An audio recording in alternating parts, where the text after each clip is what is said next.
Forget what you think you know about the ocean. This isn't some peaceful blue paradise where fish live in harmony. Dolphins do tricks and sharks mind their own business. No. The ocean is a battlefield, an endless chaotic war zone where everything is either hunting, fighting, or getting absolutely wrecked.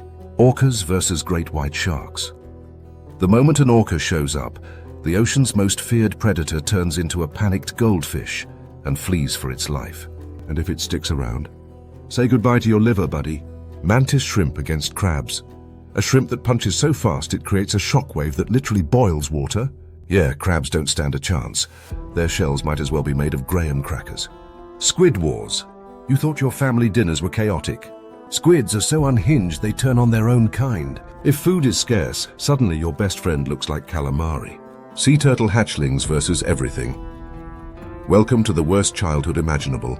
Crabs, birds, sharks, everything wants to eat baby turtles, and just when they think they're safe. Streetlights trick them into crawling into traffic. Cleaner fish against their own clients. They're supposed to help sharks by picking off parasites, but some get greedy and take a bite of living flesh. Sharks. Wait a minute, that wasn't part of the deal. Octopus versus sharks. You thought sharks were unstoppable? Some octopuses have figured out how to suffocate them to death like silent, 8-armed assassins. Dolphin gangs against rival pods. Everyone thinks dolphins are cute. They're actually high-speed, organized gangsters who fight brutal wars over turf and mates. If dolphins had tattoos, they'd have teardrops on their fins. Moray eels and groupers versus prey, a terrifying duo that works together. Until the eel gets tired of sharing and decides to betray its own partner. There's no honor among reef criminals. The ocean's unseen war, where only the smartest, sneakiest, and most vicious survive. And trust me, you'll never look at the ocean the same way again. Imagine you're a great white shark, effortlessly cruising through the depths, the undisputed king of the ocean. You've got serrated teeth that can slice through bone like butter, a torpedo-shaped body built for ambush speeds, and the kind of primal fear factor that makes every fish in a 10-mile radius consider early retirement. You are the nightmare of the sea, until one day you hear them. The sound isn't the usual panic-ridden thrashing of a wounded seal or the clumsy paddling of a wetsuit-wearing tourist who has definitely been watching too much Shark Week. No, this is different. It's a series of eerie clicks and whistles, a strange symphony of intelligence. And then, as the realization sinks in, you turn and flee for your life, because the orcas have arrived. This isn't an exaggeration. Great white sharks, the so-called apex predators, have been caught on tracking devices bolting out of an area the moment orcas show up. Some even abandon their favorite hunting grounds for months, as if they've been personally traumatized. But why? Aren't sharks the ultimate killers? What could possibly make the ocean's most feared predator turn into an oversized sardine with an anxiety disorder? Well, here's the hard truth. Orcas don't just beat great white sharks. They intellectually humiliate them. Scientists first noticed something weird in 2017 off the coast of South Africa. Great white sharks that had been chilling in the area, happily munching on seals, vanished overnight. The cause? The arrival of 2 orcas named Port and Starboard, who, fun fact, were named after ship directions because they both had collapsed dorsal fins and looked like a sinking vessel. Now, if a few sharks had left, it might have been a coincidence. But no. Entire populations of great whites abandoned the region, a place they had dominated for years. Researchers soon discovered the reason. When they checked the bodies of dead sharks washing up on shore, they found something unsettling. Every single one was missing its liver. Not eaten, not torn apart, just surgically removed with the precision of a marine Hannibal Lecter. So what's going on here? Why are orcas treating great white sharks like a bizarre buffet that only serves shark liver pate? Orcas are not just intelligent, they're terrifyingly strategic. Unlike sharks, which rely on ambush attacks and brute force, orcas plan their hunts with military precision. They communicate, coordinate, and adapt to their prey's weaknesses. And unfortunately for great whites, orcas have discovered their kryptonite, their liver. A great white shark's liver is a giant oil-rich organ that makes up about 1/3 of its body weight. It's packed with squalene, an energy-dense compound that helps sharks stay buoyant and provides essential nutrients. To an orca, a shark's liver isn't just a meal. It's an oceanic power bar, loaded with more energy than any other part of the body. But here's where it gets really creepy. Orcas don't just kill sharks and eat their livers. They do it with surgical precision. Some scientists believe orcas have figured out that if they flip a shark upside down, it goes into a state of paralysis called tonic immobility. It's like hitting the off switch on the ocean's most feared predator. Once immobilized, the shark is helpless. And what do orcas do? They slice open the shark's underbelly, extract the liver with eerie accuracy, and then leave the rest of the body untouched. It's basically a drive-through experience for them, except their order is always the same, and they never tip. The truly mind-blowing part? This isn't an isolated incident. Similar mass shark disappearances have been observed in California, Mexico, and Australia, all coinciding with orca activity.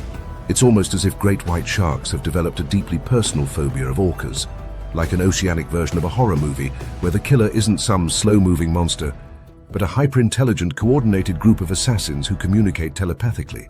And it's not just great whites getting wrecked. Orcas have been observed bullying tiger sharks, hammerheads, and even blue whales. Yes, you read that right. Blue whales, the largest animals on the planet.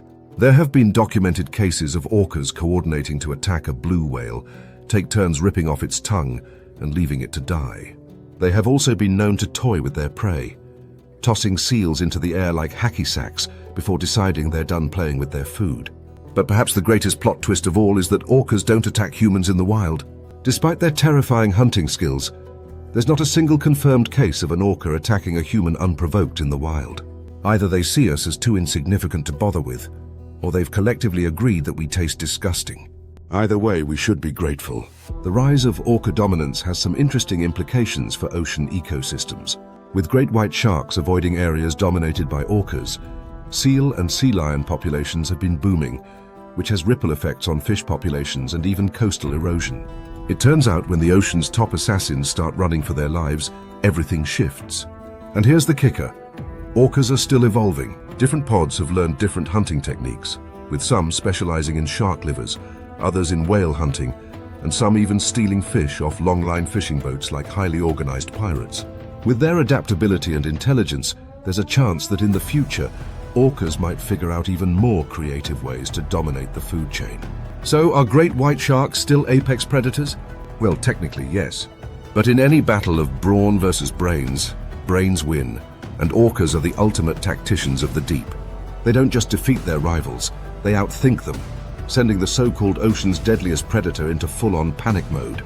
If great white sharks were the mafia of the ocean, orcas are the elite special forces that just dismantled their entire operation in one afternoon. It's not just a battle of predators, it's a regime change. And at the top of the food chain, the orcas reign supreme. If there's one creature in the ocean that deserves its own action movie franchise, it's the mantis shrimp.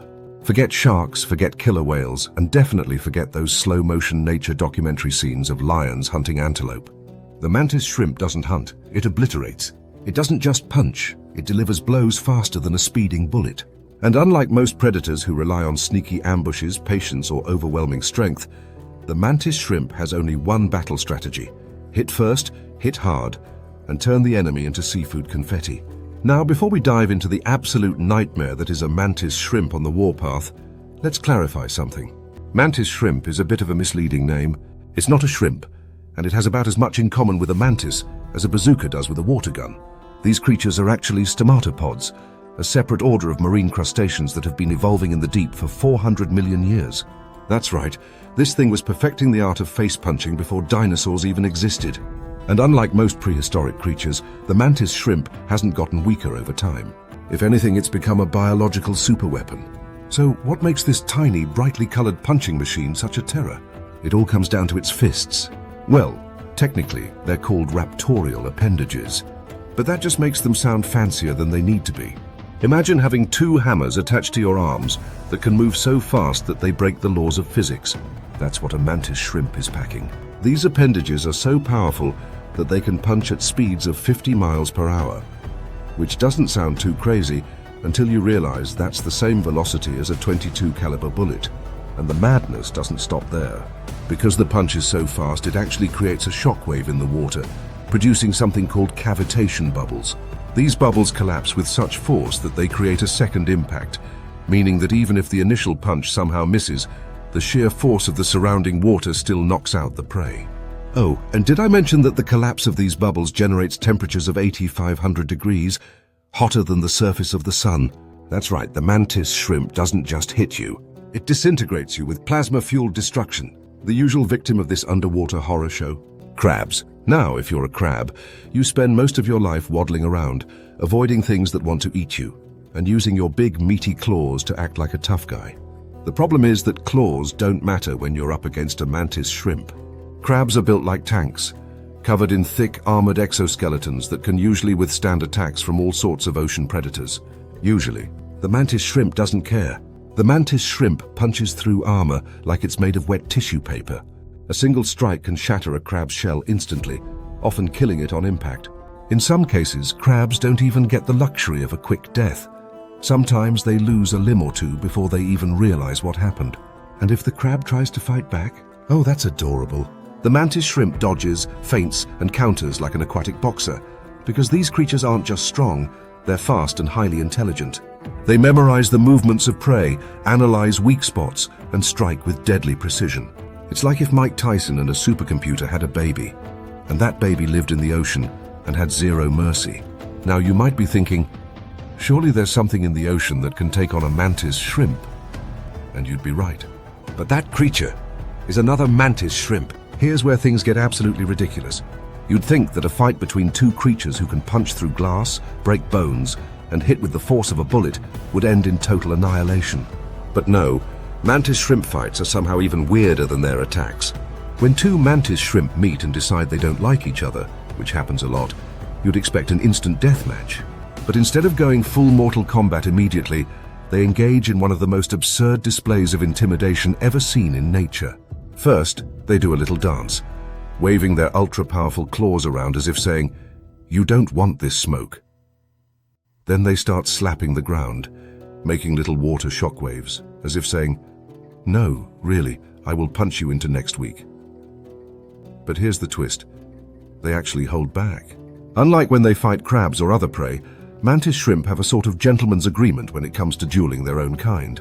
Instead of punching each other into a mist of shell fragments, they do something called ritualized combat. They take turns delivering controlled punches to the other's tail, almost as if they're playing a very painful game of rock, paper, scissors. The first one to wimp out and retreat loses the territory and the respect of every shrimp in the area. But don't be fooled. This isn't some noble, honorable warrior tradition. It's a contest to see who can take the most bone-shattering blows before giving up. And if neither one backs down, that's when things get ugly. Because when a mantis shrimp actually commits to a real fight, there are no survivors. One shrimp will come out victorious. The other will come out as fish food. So why aren't mantis shrimp more famous? Well, they're small. Most species are between 2 to 6 inches long, so they don't exactly make for terrifying movie monsters.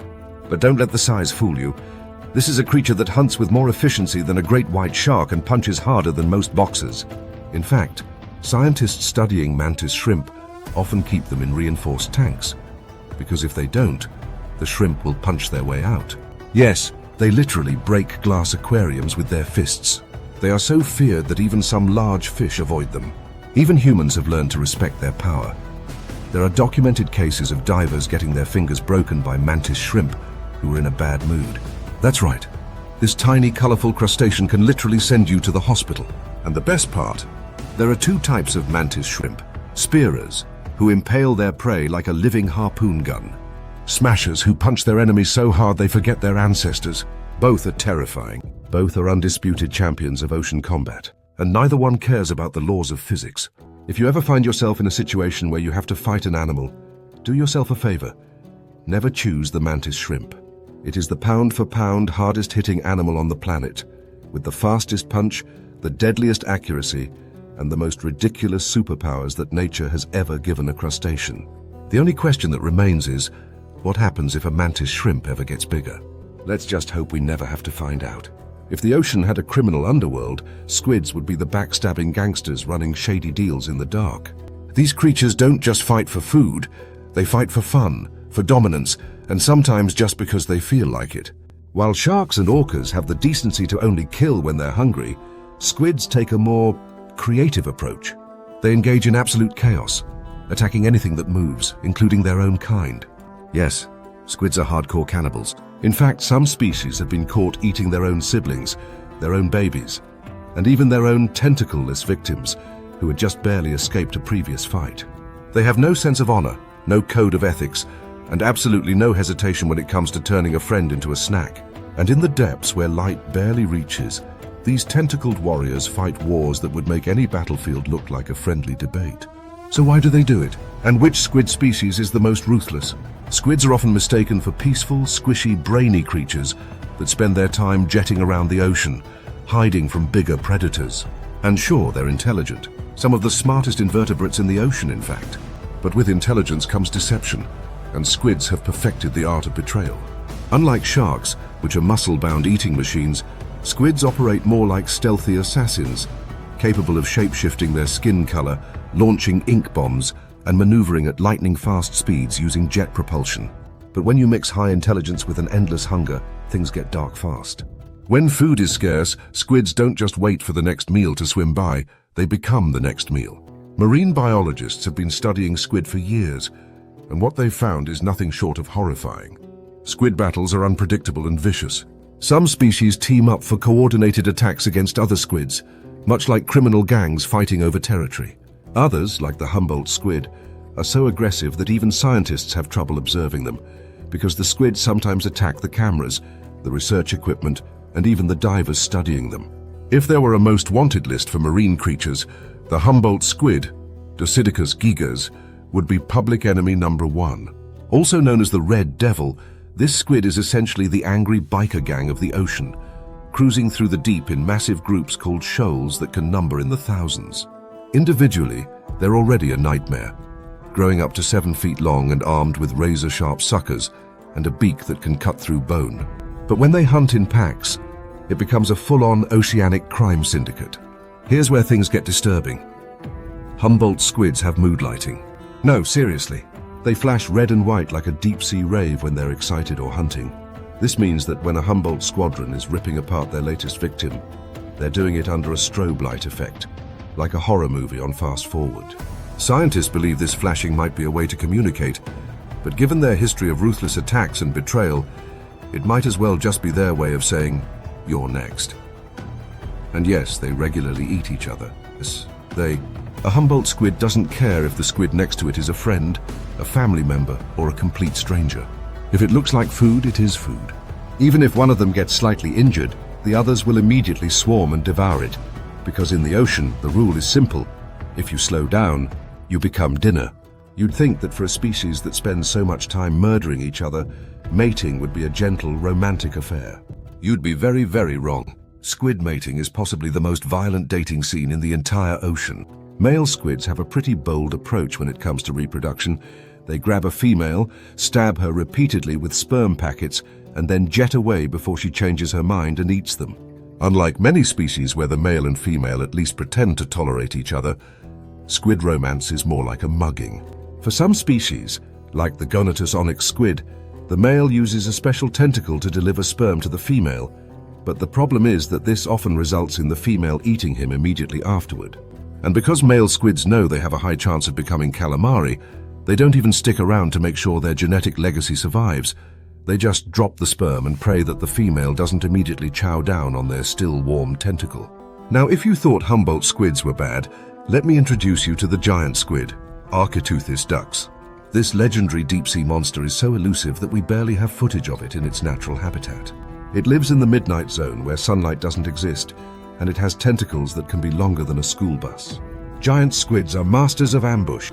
They stay hidden in the abyss, using their massive, unblinking eyes, the largest eyes of any animal on Earth, to spot prey in the pitch-black darkness. When they strike, it's over in seconds. They lash out with their tentacles, pull their victim into a beak that can cut through steel, and disappear before anyone even realizes what happened. But here's the kicker. They fight each other. Scientists have found deep scars and wounds on captured giant squids that match the beak marks of other giant squids. This means that deep down in the abyss, in the blackest parts of the ocean where no human has ever truly explored, there are giant squid duels taking place. Monstrous battles between tentacled titans, fighting for dominance in the dark. We don't know why they do it, but if the rest of squid society is anything to go by, it's probably out of pure spite. If there's one thing we've learned, it's that squids are the most chaotic creatures in the ocean. They hunt their own kind, they turn cannibal at the first sign of weakness, and even their mating rituals end in betrayal and dismemberment. If the ocean had a most wanted list, squids would be right at the top, probably flashing their red and white mood lights while plotting their next treacherous attack. So the next time you think about calamari, just remember, somewhere in the ocean, there's a squid eating another squid while flashing like a broken disco ball. And that's just another day in the cannibal depths of Squid Wars. There are bad days, and then there is being born a sea turtle hatchling. Imagine entering the world, fresh and clueless, and within seconds, discovering that literally everything is trying to eat you. It's not just one or two predators lurking around. It's an entire buffet lineup of horrors, all sharpening their claws, beaks, and teeth, waiting for their bite-sized turtle snacks to crawl out of the sand. For sea turtles, birth is not a peaceful moment of discovery and joy. It is a brutal, action-packed horror movie sprint from the moment they wiggle free from their egg. The goal? Reach the ocean before the world ends them. But the moment their tiny heads pop up from the sand, the entire food chain takes notice. So let's take a moment to appreciate the worst childhood imaginable. The journey begins on a quiet beach, where a mother sea turtle, after hauling her 300-pound body across the sand, dug a massive hole, dumped about 100 eggs in it, and then abandoned them. That's right, turtle mums do not do parenting. No lullabies, no bedtime stories, no I love you little hatchling, nope.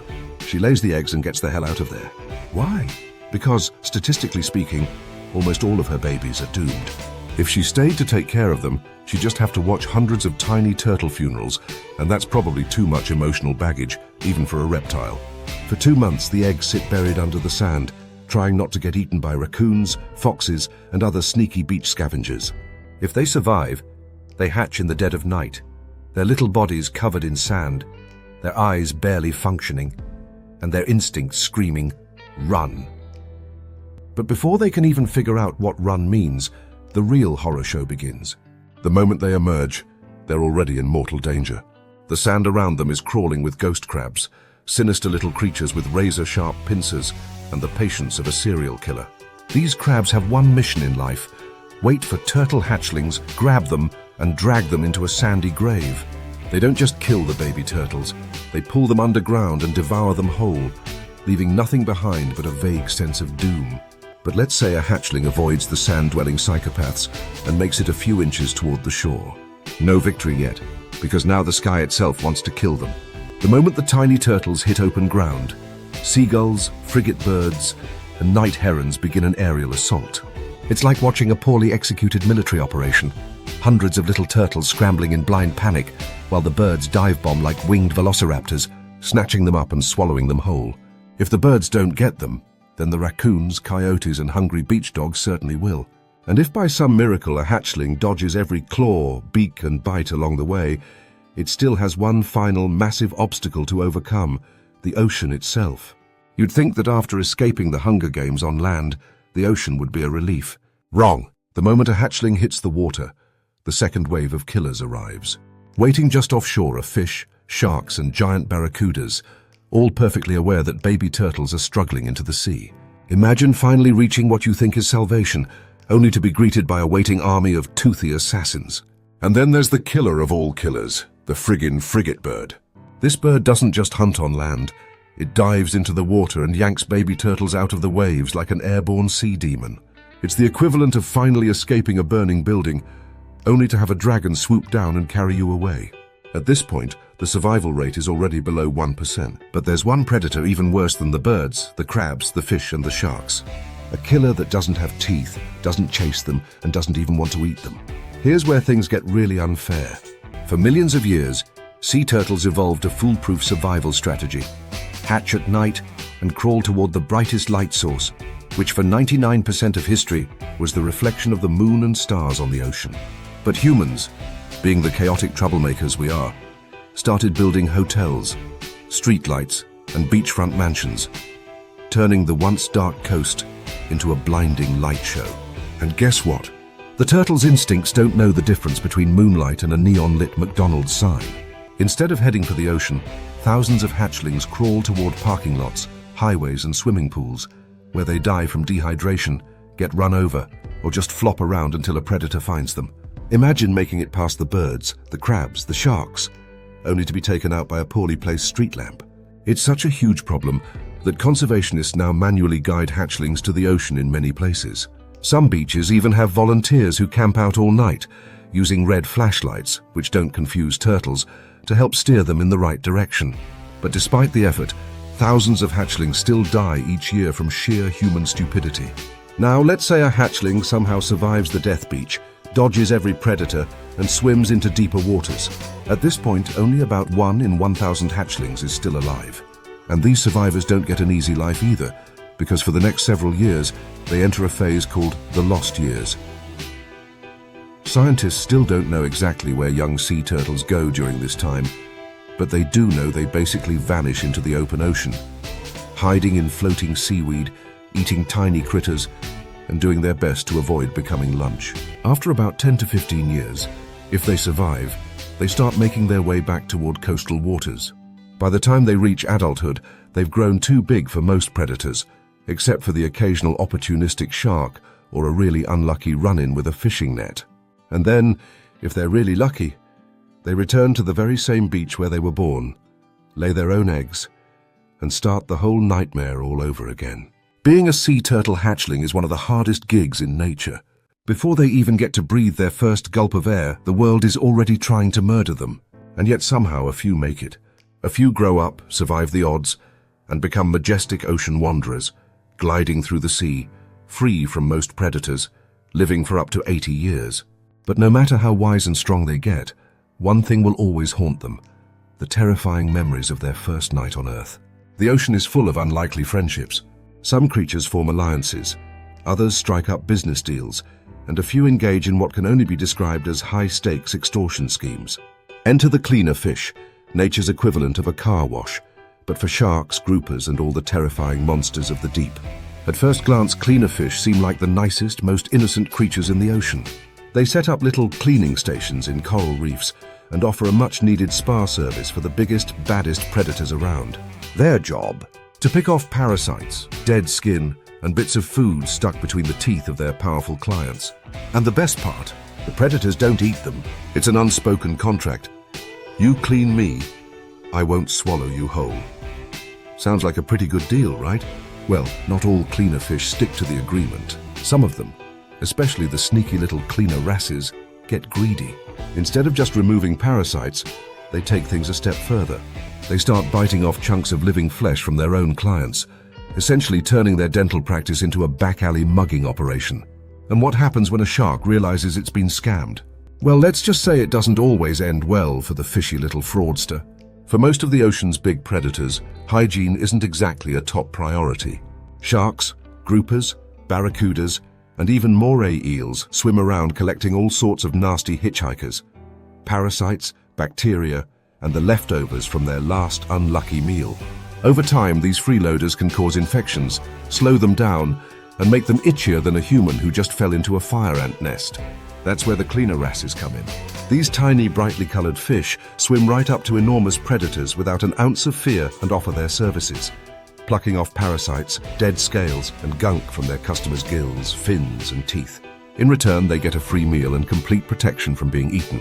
This cleaning business is so well established that big fish actually line up at specific cleaning stations, waiting their turn like polite customers at a barbershop. Some even change colors to signal that they're in cleaning mode, making it clear to the wrasses, I'm here for a wash, not a snack.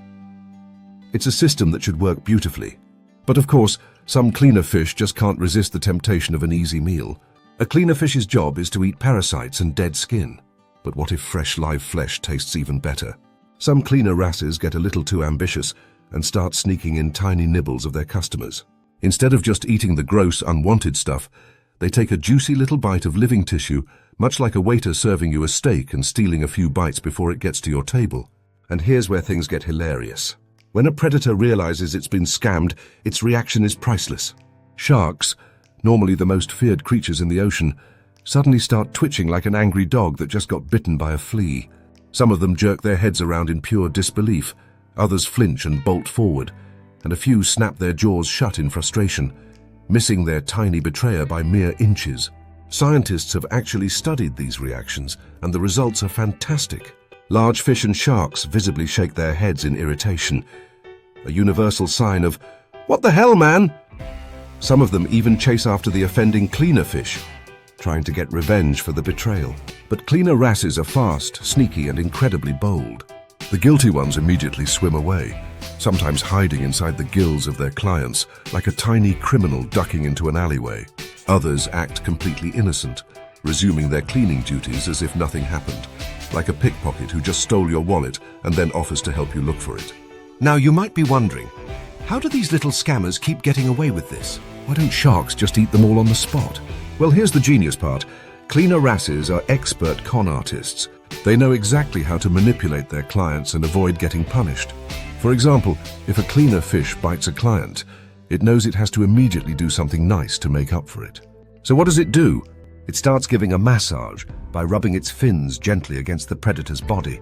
This soothes the angry customer, making them less likely to attack. It's the underwater equivalent of stealing your friend's fries, but then giving them a back rub to make up for it. Some cleaner fish even cheat more strategically. Instead of biting every client, they only betray the less dangerous ones. They behave perfectly with sharks, groupers, and other massive predators because those customers could literally eat them in one bite, but scam the smaller, weaker fish, knowing they can get away with it. It's a full-on crime syndicate where the cleaners pick their targets carefully, robbing the innocent while maintaining good relationships with the mob bosses. Now, this doesn't mean every cleaner fish gets away with it. Sometimes a predator has had enough. Moray eels, for example, are notoriously short-tempered. A cleaner wrassie that bites one too many times will find itself becoming the meal. And let's just say that being inside the mouth of an already angry eel is not a good place to be. Groupers, another regular customer, also have zero patience for bad service. Some have been observed lunging at cleaner fish with full force, chasing them around the reef like an angry customer storming into a restaurant to yell at the manager. But despite these occasional brutal consequences, the system continues to work. Why? Because most of the time, cleaner fish do their job properly, and even the ones that cheat know how far they can push their luck before they become an accidental snack. In the grand scheme of the ocean, the cleaner fish's story is one of cunning, betrayal, and surprisingly good customer service. They balance on the edge of survival, knowing that one wrong bite could turn them into dinner. And yet somehow, they manage to keep their business running, scamming just enough to get extra food without getting eaten.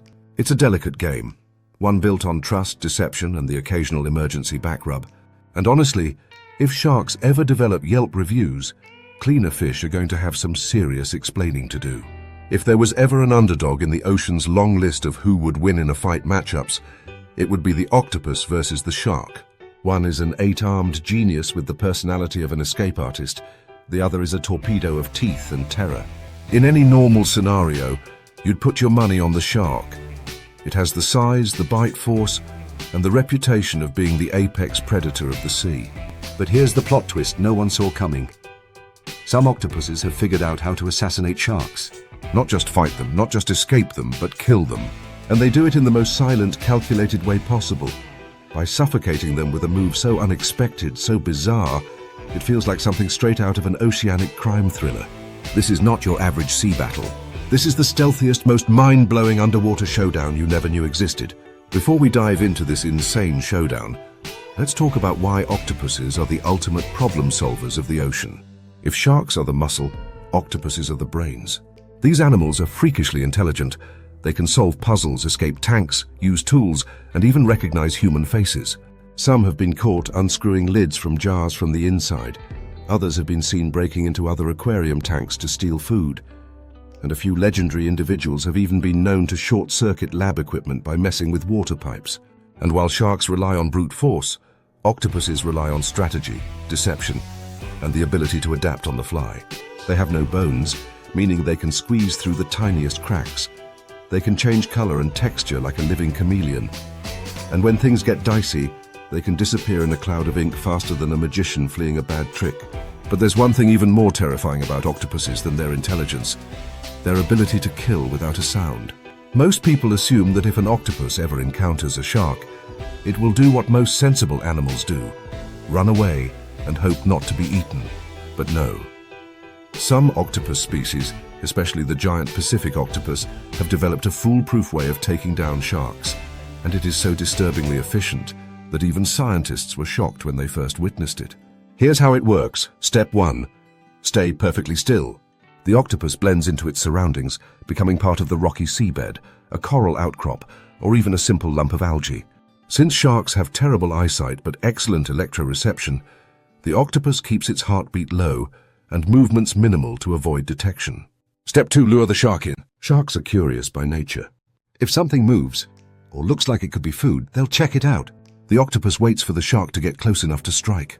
Step 3. Full body ambush. And then, out of nowhere, the octopus launches itself onto the shark like a facehugger from a sci-fi horror movie. Its 8 muscular arms wrap around the shark's head and gills, clamping down like a living straitjacket. Step 4.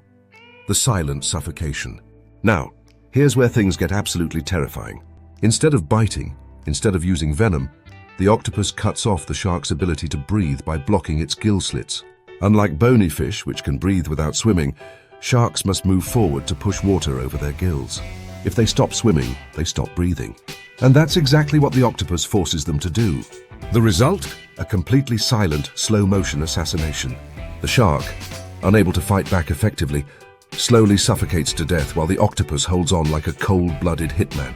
Once the shark stops struggling, the octopus simply lets go and slinks back into the shadows, leaving behind nothing but a lifeless, floating shark carcass and an eerie sense of, what the hell just happened? For years, stories of octopuses taking down sharks sounded more like deep-sea folklore than actual science. That was until researchers at the Seattle Aquarium caught the entire thing on film. Back in 2009, aquarium staff started noticing dead sharks appearing in their tanks. At first, they thought the sharks were attacking each other. But then, after setting up cameras, they discovered the real culprit, a giant Pacific octopus that had been sharing the same enclosure.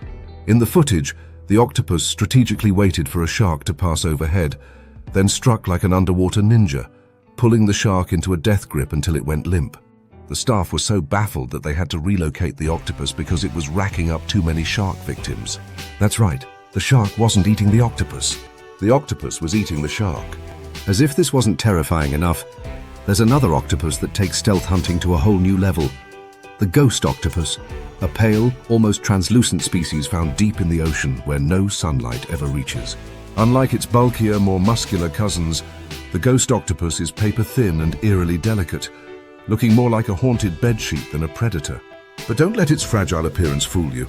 This thing is a patient, calculated killer. Instead of brute force, ghost octopuses specialize in ambush tactics. They lurk inside caves, tunnels, and deep-sea vents, waiting for anything foolish enough to swim too close. And just like their shallower relatives, they strike in total silence, using their tentacles not just to suffocate their prey, but to immobilize them completely. Deep-sea sharks, which rely on smell and movement rather than eyesight, never see them coming. By the time they realize what's happening, they're already being dragged into a dark, inescapable abyss. For centuries, sharks have ruled the ocean as fearless, untouchable predators. But what octopuses prove is that intelligence always beats brute force.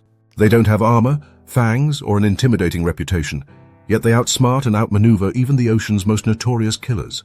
They are the silent assassins of the deep, the genius problem solvers who don't need to fight fair because they fight smart.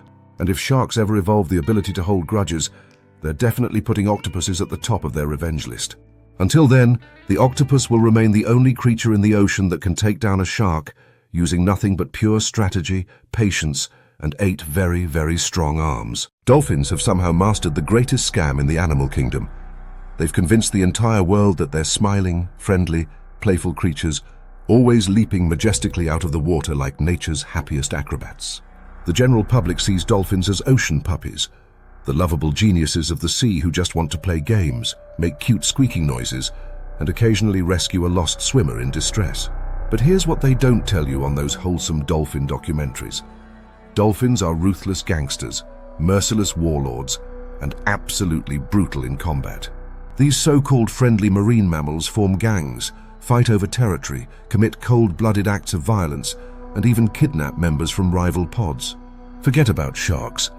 If you ever get reincarnated as a marine animal, the last thing you want to do is get caught in the middle of a full-blown dolphin war. To understand why dolphin wars happen, you first need to understand how dolphins operate. Dolphins don't live solo. They form tightly knit pods, which are basically gangs of the ocean, complete with their own alliances, territories, and hierarchies. These pods are made up of anywhere from 5 to over 1,000 individuals, depending on the species and their environment. But not all dolphins play by the same rules. Some species, like the common bottlenose dolphin, form male-only alliances that function like marauding biker gangs, patrolling their turf and looking for trouble. Others, like the dusky dolphin, move in enormous groups and work together to coordinate sneak attacks on weaker pods. And then there are the killer dolphins, the orca, which is literally a supersized dolphin on steroids, known for taking organized hunting strategies to terrifying new heights. While most pod interactions are peaceful, things get ugly when rival pods enter each other's territory. When this happens, dolphins don't just exchange dirty looks and passive-aggressive clicks, they go full-on battlefield mode. Dolphin wars break out for three main reasons. Territory disputes. Dolphins claim vast stretches of ocean as their own, and if another pod swims into the wrong neighborhood, it's on sight. Food scarcity. When prey is limited, dolphins stop playing nice and start fighting for hunting grounds. Mating rights male dolphins will form gangs to chase, harass, and steal females from rival pods in the most disturbingly aggressive dating strategy known to marine science. Once tensions rise, the battlefield is set. And here's where things get insane. Dolphins don't just fight, they strategize. You might think of dolphins as fast, agile, and playful, but in a fight, they become high-speed aquatic torpedoes designed to inflict maximum damage with precision. High-speed chases battles often start with a furious pursuit, with rival pods chasing each other at speeds of up to 25 miles per hour, cutting through the waves like biological missiles. Coordinated ramming attacks. Instead of wild, chaotic violence, dolphins fight with precision, lining up in formation to ram their enemies at full force, targeting vital areas like the stomach and ribcage. Flanking maneuvers. Some pods will split into multiple attack squads, circling their enemies and trapping them from all sides like underwater Roman legions. Echolocation confusion dolphins use sonar to communicate, but during battle they'll jam enemy signals by blasting rapid-fire clicks, disrupting their rivals' ability to coordinate. Kidnapping and sabotage. In some of the most shocking cases, male dolphin gangs kidnap females from other pods, isolating them and preventing them from escaping by surrounding them like a living prison. When a full-scale war breaks out, the ocean turns into an aquatic version of a medieval battlefield, with hundreds of dolphins clashing in a chaotic, high-speed free-for-all. Scientists have documented some insane pod wars, proving that dolphins are not only intelligent, but also shockingly violent when their turf is at stake. In Florida's Sarasota Bay, researchers tracked two competing dolphin pods whose disputes got so bad that entire family groups were torn apart. Older dolphins who tried to maintain peace were pushed out, while younger, more aggressive males led high-speed attacks on rival pod members, forcing them to flee to less desirable hunting areas. In 2018, researchers observed a massive dolphin brawl off the coast of Argentina, where dusky dolphins launched a full-scale war against a neighboring pod.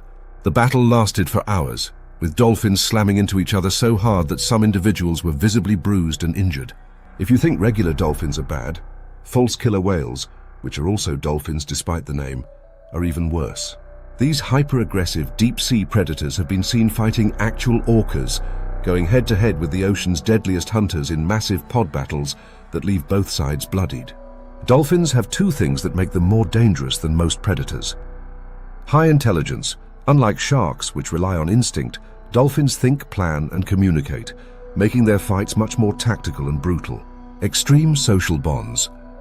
Dolphins form lifelong alliances, meaning they don't just fight for survival, they fight for revenge, loyalty, and dominance, like an oceanic mafia. Dolphin wars aren't just about survival, they're about power. And when power is at stake, things get ugly. Next time you see a dolphin smiling, remember, it's not just an adorable sea creature, it's a battle-hardened war machine. Beneath their friendly, playful image, dolphins wage wars that would put human military generals to shame. They fight for territory, food, and mates, and when they battle, they don't hold back. High-speed chases, strategic formations, and full-scale gang wars are all just part of a normal Tuesday in the dolphin world. They may look like happy, cheerful creatures, but don't be fooled. Dolphins are the most cunning, ruthless, and coordinated warriors in the ocean.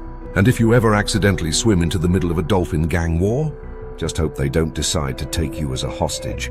The ocean is full of deadly alliances, but few are as bizarre, terrifying, and shockingly effective as the Moray eel and the grouper. Two predators that have absolutely no business working together, but have somehow formed a hunting partnership so ruthless that even the mafia would be impressed. On their own, both of these creatures are already certified nightmares. The Moray eel is a long, snake-like menace with a double set of jaws that looks like something out of an alien horror movie. Meanwhile, the grouper is a hulking, slow-moving tank of a fish, capable of swallowing prey whole in a single, powerful vacuum-like gulp. But when these two team up, no fish is safe. At first glance, this might sound like an unholy alliance, like pairing a burglar and a demolition expert, but somehow, this duo makes it work. One is an expert at flushing out prey from deep within the reef. The other is a master at catching anything that dares to make a run for it. It's an unstoppable tag team strategy, and for their unfortunate prey, it's the worst possible scenario. But of course, like any great partnership, there's always a catch. Because sooner or later, the eel starts wondering, why am I even sharing this meal? And when that thought creeps in, the true chaos begins. Let's start with the Moray eel, a creature that looks like it was designed by someone who wanted to ruin your sleep schedule. With long, slithering bodies that can reach up to 13 feet and a face permanently stuck in demonic grin mode, Moray eels are perfectly built for sneaky ambush attacks. Unlike most fish, which just bite and chew, Morays come equipped with a horrifying evolutionary party trick, a second set of jaws hidden inside their throat. Yes, you read that right. Moray eels have a second, retractable jaw, called a pharyngeal jaw, that shoots forward like an alien facehugger, grabs prey, and yanks it straight into the throat. This means that once a Moray bites you, you are not escaping. There's no negotiation. There's no last-minute dodge. You're already gone.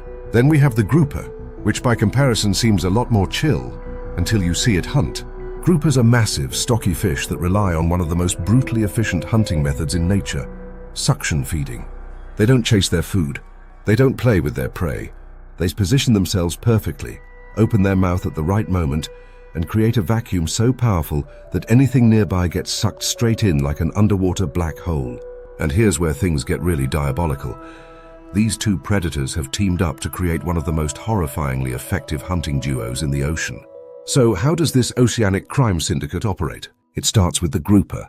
This chunky predator knows its limitations. It's not built for chasing prey into tight coral crevices or deep reef holes. But it also knows that Moray eels are specialists in getting into these hard-to-reach places. So instead of wasting energy on a messy chase, the grouper calls in reinforcements. Groupers have been observed shaking their heads and making specific movements to signal a Moray eel. That's right. This isn't just an accidental collaboration. It's a planned, coordinated attack. When the eel gets the message, it slithers into the reef, weaving through coral tunnels like an underwater hitman. Meanwhile, the grouper positions itself like a goalie, waiting for whatever unfortunate prey gets flushed out. The moment the eel scares something out of hiding, the grouper is already there, waiting. And with one powerful vacuum-powered gulp, it's game over. If the prey tries to double back, hoping to escape the grouper's gaping mouth, oops, the eel is right behind you. It's an inescapable two-front war, and the worst part? It works every single time. Now you'd think that this brilliant partnership would last forever. After all, they're both getting food, right? Wrong. Here's the problem with this arrangement. The grouper gets the better deal. Sure, the eel gets a meal sometimes, but more often than not, the grouper is the one doing the swallowing, leaving the eel with crumbs or nothing at all. And eventually the eel notices. That's when the betrayal begins.